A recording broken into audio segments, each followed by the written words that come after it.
ఎదిగిన బిడ్డని నేను. తెలంగాణ ఉద్యమ నాయకుడిగా, తెలంగాణ ఉద్యమంలో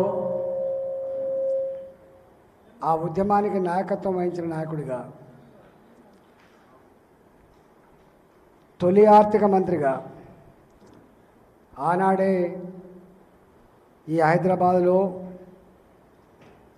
ఒక వైశ్య హాస్టల్, ఒక వెలమ హాస్టల్, ఒక రెడ్డి హాస్టల్, ఒక పద్మశాలి హాస్టల్, ఒక గౌడ హాస్టల్ ఏ పాత్రను పోచిందో కళ్ళారా చూసిన వ్యక్తిగా, ఏ కులమైన హైదరాబాద్కు వస్తే ఇగో ఇది నా భవనం, ఇది నా సేద తీరే నా సౌధం అనే గౌరవాన్ని ఇవ్వాలి. అది ఈ జాతిలో పుట్టిన పిల్లలకి అవసరమైతే ఇక్కడ విద్యను అందించే కేంద్రాలుగా ఉండాలన్నటువంటి సంకల్పంతో ఆనాడు ఏరి కోరి అన్ని కులాలకు, నేనున్నప్పటికే 78 కులాలకు, అది కూడా అక్కడిక్కడ ఉండద్దు, హైటెక్ సిటీలో ఉండాలని చెప్పి భావించినాం.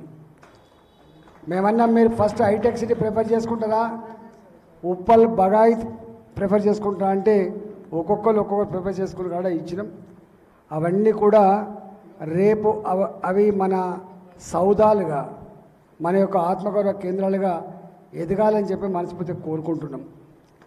ఆనాడే నాకు తెలిసి 10 కోట్లు, 5 కోట్లు, 2 కోట్ల రూపాయలు చొప్పున కొంత ఇచ్చిండ్రు. అన్నప్పుడు ఇవైతే పునాదులు లేపుకోండి, ఆ తదుపరి కంప్లీట్ చేయించే బాధ మాదనుకున్నాం. కానీ నేను ఎక్కడైందో తెలియదు. నేను 2 మాటలు చెప్పబోతున్నా.